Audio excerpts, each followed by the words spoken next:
5 മിനിറ്റിൽ തയ്യാറാക്കിയെടുക്കാൻ വേണ്ടി പറ്റുന്ന നല്ല ടേസ്റ്റി ആയിട്ടുള്ള ഒരു 4 മണി പലഹാരത്തിൻ്റെ റെസിപ്പിയുമായിട്ടാണ് ഇന്ന് ഞാൻ വന്നിരിക്കുന്നത്.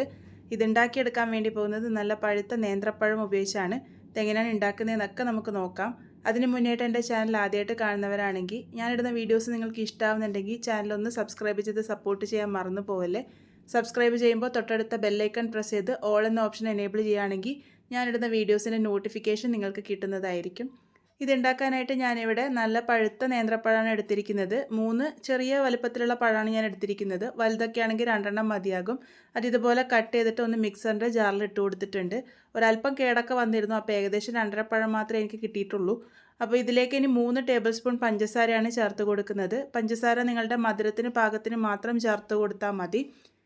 ഇനി ഇത് നന്നായിട്ടൊന്ന് അരച്ചെടുത്തിട്ട് വരാം. അപ്പോൾ ഇത് നന്നായിട്ട് തന്നെ ഒന്ന് അരച്ചെടുത്തിട്ടുണ്ട്. ഇനി ഇതിലേക്ക് ചേർക്കാൻ വേണ്ടി പോകുന്നത് മുട്ടയാണ്. ഒരു മുട്ടയാണ് ഞാനിവിടെ പൊട്ടിച്ചൊഴിച്ചു കൊടുത്തിരിക്കുന്നത്. മുട്ടയില്ലാതെയും ഈ ഒരു പലഹാരം ഉണ്ടാക്കാം. അതെങ്ങനെയാണെന്ന് ഞാൻ വഴിയെ പറയുന്നുണ്ട്. അപ്പോൾ മുട്ട കൂടെ ഒഴിച്ചു കൊടുത്തിട്ടുണ്ട്. അതിൻ്റെ കൂടെ തന്നെ 1/4 ടീസ്പൂൺ ഏലക്കാപ്പൊടിയാണ് ചേർത്ത് കൊടുത്തിരിക്കുന്നത്.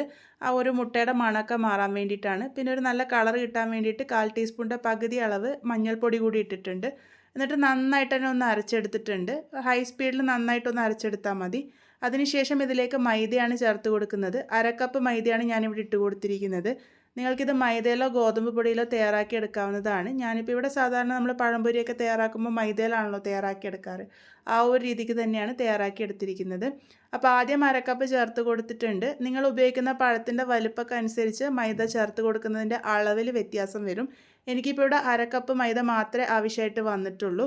നന്നായിട്ട് തന്നെ അതൊന്ന് മിക്സ് ചെയ്തെടുക്കുക. നല്ലപോലെ ബീറ്റ് ചെയ്ത് ഒന്ന് മിക്സ് ചെയ്തെടുക്കുക. ഈ ഒരു പാകത്തിനുള്ള കൂട്ടാണ് നമുക്ക് ആവശ്യമായിട്ടുള്ളത്. മുട്ട ചേർക്കുന്നില്ല എന്നുണ്ടെങ്കിൽ ഈ ഒരു സമയത്ത് 1/4 ടീസ്പൂണിൻ്റെ പകുതി അളവ് ബേക്കിംഗ് സോഡ ചേർത്ത് നല്ലപോലെ തന്നെ ബീറ്റ് ചെയ്ത് ഒരു 10 മിനിറ്റ് നേരം റെസ്റ്റ് ചെയ്തിട്ട് വേണമെങ്കിലും ഈ ഒരു കൂട്ടുണ്ടാക്കി എടുക്കാവുന്നതാണ്. ഇനി ഇതെങ്ങനെയാണ് ഫ്രൈ ചെയ്തെടുക്കുന്നതെന്ന് നോക്കാം. അപ്പോൾ ഞാൻ എണ്ണ നല്ലപോലെ ചൂടാക്കാൻ വേണ്ടി വെച്ചിരുന്നു. എണ്ണ ചൂടായി വന്നതിന് ശേഷം കയ്യിലൊരല്പം വെള്ളമാക്കിയിട്ട് കൂട്ടി ഇതുപോലെ എടുത്ത് ഒരു ചെറിയ ചെറിയ ഉരുളകളാക്കിയിട്ട് ഇട്ടെടുക്കുകയാണ് ചെയ്യുന്നത്. ഈസി ആയിട്ട് നമുക്ക് തയ്യാറാക്കി എടുക്കാൻ വേണ്ടി പറ്റും ഈ ഒരു പാകത്തിന് കൂട്ട് തയ്യാറാക്കി എടുക്കുകയാണെങ്കിൽ. അപ്പോൾ അതിനനുസരിച്ച് മാത്രം മൈദ ചേർത്ത് കൊടുത്താൽ മതി കേട്ടോ. മൈദയോ ഗോതമ്പ് പൊടിയോ ഏതായാലും നിങ്ങൾക്ക് ഉപയോഗിക്കാവുന്നതാണ്. ഏറ്റവും ലോ ഫ്ലെയിമിൽ വെച്ചിട്ട് വേണം ഇത് കുക്ക് ചെയ്യാൻ വേണ്ടിയിട്ട്. അല്ലാന്നുണ്ടെങ്കിൽ പെട്ടെന്ന് കളർ മാറും, പക്ഷേ ഉള്ളോളം വെന്ത് വരില്ല. ഇത് ചെറിയ ചെറിയ ബോൾസ് ആയതുകൊണ്ട് തന്നെ ഇത് തയ്യാറാക്കി എടുക്കാൻ വേണ്ടിയിട്ട് ഒരുപാട് സമയമൊന്നും എടുക്കില്ല. കുറച്ച് സമയം കഴിയുമ്പോഴേക്കും തന്നെ ഒരു ഭാഗം നന്നായിട്ട് ഫ്രൈ ആയിട്ട് വന്നിട്ടുണ്ടാവും. അപ്പോൾ നമുക്കിത് തിരിച്ചു കൊടുക്കാം. അങ്ങനെ തിരിച്ചും മറിച്ചൊക്കെ ഇട്ട് എല്ലാ ഭാഗവും നല്ലൊരു ഗോൾഡൻ ബ്രൗൺ കളർ ആകുന്നത് വരെ ലോ ഫ്ലെയിമിൽ വെച്ചിട്ട് വേണം കുക്ക് ചെയ്യാൻ വേണ്ടിയിട്ട്. അത് പ്രത്യേകം ശ്രദ്ധിക്കണം. ഇതിൽ പഴവും മധുരമൊക്കെ ഉള്ളതുകൊണ്ട് തന്നെ പെട്ടെന്ന് കളർ മാറി വരും. അത് അപ്പം ഹൈ ഫ്ലെയിമിലാണ് വെക്കുന്നുണ്ടെങ്കിൽ കളർ നല്ലപോലെ ഡാർക്കായി മാറും. ഇപ്പോൾ ഇതിപ്പോൾ പാകത്തിന് റെഡി ആയിട്ടുണ്ട്. നമുക്കിത് എണ്ണയിൽ നിന്നും കോരി മാറ്റാം. ഇതേപോലെ തന്നെ ബാക്കിയുള്ളതൊക്കെ തയ്യാറാക്കിയെടുക്കാം. ശരിക്കും സിമ്പിളായിട്ട് തയ്യാറാക്കിയെടുക്കാൻ വേണ്ടി പറ്റുന്ന നല്ല ടേസ്റ്റി ആയിട്ടുള്ളൊരു പലഹാരം തന്നെയല്ലേ ഇത്. പഴംപൊരിയൊക്കെ ഉണ്ടാക്കണം അത്ര സമയം പോലും വേണ്ട. കുട്ടികളൊക്കെ സ്കൂൾ വിട്ട് വരുമ്പോൾ ഈസി ആയിട്ട് തയ്യാറാക്കിയെടുക്കാൻ വേണ്ടി പറ്റും. അപ്പോൾ എന്നും പഴംപൊരിയൊക്കെ കഴിക്കുന്ന കൂട്ടത്തിൽ ഇടയ്ക്ക് ഇതുപോലെയൊക്കെ ഒന്ന് ട്രൈ ചെയ്ത് നോക്കൂ. നല്ല ടേസ്റ്റി ആയിട്ടുള്ള നല്ല സ്പോഞ്ചി ആയിട്ടുള്ള ഈ ഒരു പലഹാരം നിങ്ങൾക്ക് എന്തായാലും ഇഷ്ടമാവും.